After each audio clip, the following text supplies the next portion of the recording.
Sitting in Algebra 1, we're talking about the Pythagorean theorem.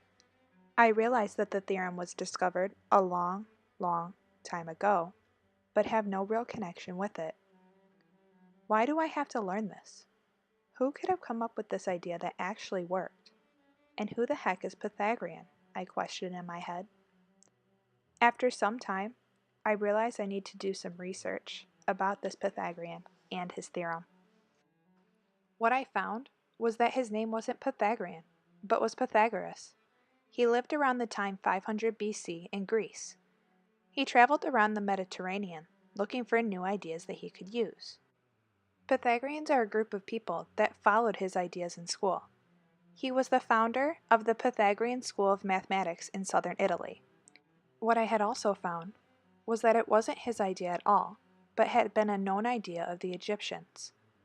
The Egyptians had known that the side measures 3, 4, and 5 created a right triangle, which is a triangle with a 90-degree measure. Right triangles are easier to find the area of because they are not using the slant height.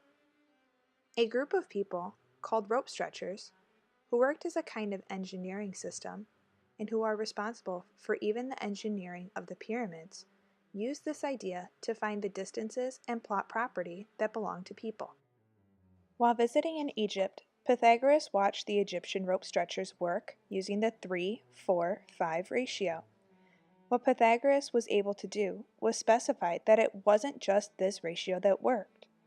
But if you are trying to determine if something is a right triangle, you take two smaller numbers, which are the legs, square, and add them together. They should equal the longest side squared. This is where the idea a squared plus b squared equals c squared comes from. So it may not be something that is so out of the blue after all, and it is something that has been used to help engineers and architects create amazing works that we see today.